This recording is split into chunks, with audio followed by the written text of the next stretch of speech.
Good morning, Trucker Todd here, and time for another video. All right, folks, it's something that you and I have debated over the past year anyway, and it looks like we're going to be debating it a little longer. I'm talking about the FMCSA's Broker Transparency Rule, and it's being pushed to 2026. So I'm going to read you a story out of CDL Life. I will pin the link to the article in the comments if you want to check it out for yourself. But we're not even going to cue up the music in this video. We're just going to jump right into it, and I'll talk to you about this article, and then I'll give you my opinion on it at the end. So, title of the article, FMCSA's Broker Transparency Rule pushed to 2026. Truckers awaiting the FMCSA's Freight Broker Transparency Rule will have to keep waiting until next spring, according to the latest federal regulatory agenda. A second notice of proposed rulemaking on the FMCSA's transparency in property broker transactions is slated to publish in May 2026, according to the Office of Management budget documents published last week. The Freight Broker Transparency Rule was introduced in November of 2024 following 2020 petitions from the OOIDA and the Small Business in Transportation Coalition. Scrolling down a little more.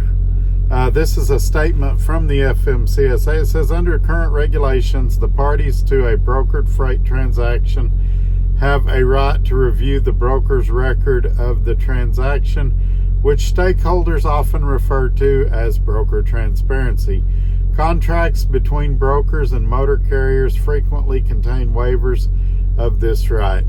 OOIDA requests that FMCSA promulgate a requirement that property brokers provide electronic copies of each transaction record automatically within 48 hours after the contractual service has been completed, and explicitly prohibit brokers from including any provision in their contracts that require a motor carrier to waive its right to access transaction records.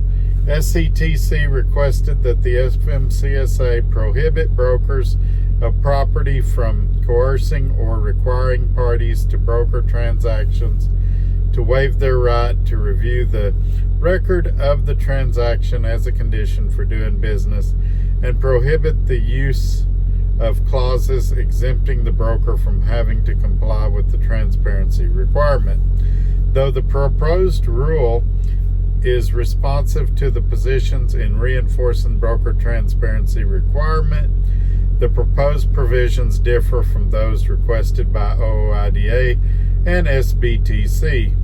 I know that's a lot of gobbledygook, really confusing. I'm going to break that down for you in a minute. Just stick with me. The proposed rule would make the following 4 changes to the current broker regulations. 1. Require property brokers to keep their records in an electronic format. 2. Modernize or tailor the required contents of the records to better achieve broker transparency. 3. Reframe broker transparency as a regulatory duty imposed on brokers to provide records to the transacting parties. And 4. Require brokers to provide the records within 48 hours when a party to the transaction requests those records. Says brokers often include provisions in their contracts with motor carriers that require motor carriers to waive their ability to review broker records. In addition, even without waiver clauses, motor carriers often face practical hurdles in accessing records that they should be able to review under the current regulations. As a result of the SBTC and OOIDA petitions, the agency reviewed its property broker record-keeping requirements and is proposing certain amendments to those requirements. The proposed amendments are intended to reinforce broker transparency for motor carriers and to better tailor the required contents of records for the purpose of broker transparency, FMCSA said. The FMCSA currently received nearly 7,000 public comments on Broker Transparency Rule proposal. And then it lists some of the comments. I'm not going to go through all those. Y'all can read it if you want to. Let's talk about what this means in practicality. So basically, after you pick up, actually, let me go back and clarify with myself here.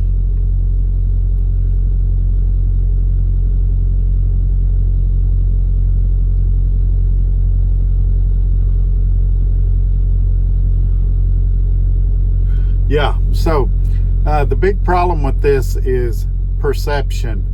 So a lot of people that are advocating for broker transparency are thinking, all right, we're going to know what the broker's got in the load while we're bidding on it. That's actually not what this says. What this says is after within 48 hours of the contract being completed, meaning 48 hours after you deliver the load, you can find out what the broker had in it if everything goes through. The problem with that is that's going to mean nothing to you. If you find out the broker kept half of it, it's not going to change what you contracted to do that load for. Also, it's not going to change anything the next time you go to pick up a load with that broker, because they're going to say, well, rates are up this week, rates are down this week. The market's changed. And so knowing this is not really going to do anything but tick you off. And I think it's a slippery slope. I know some of you disagree with me. That's okay. But I think when we start saying, hey, I need to know how much you made on this, we're begging them for that. We're begging for them to turn that around on us and say, well, we need to know what you're making on a load as a truck driver. And you know, I don't want the federal government or a broker or anybody else determining what I can make on a load. It's part of the challenge of being an owner-operator. It's part of the challenge even currently as somebody that's doing contract freight. I like that I can control certain aspects of my business.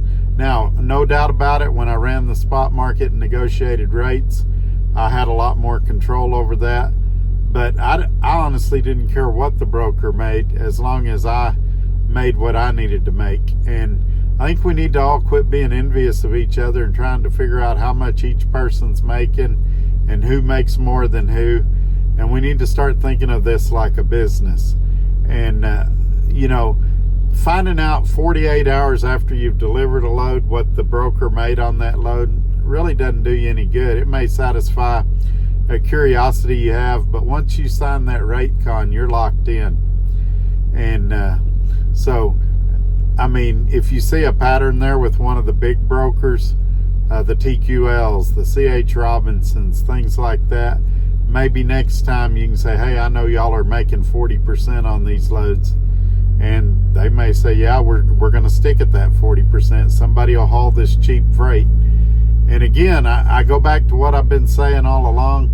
I don't think that broker transparency is really going to affect that much or change that much.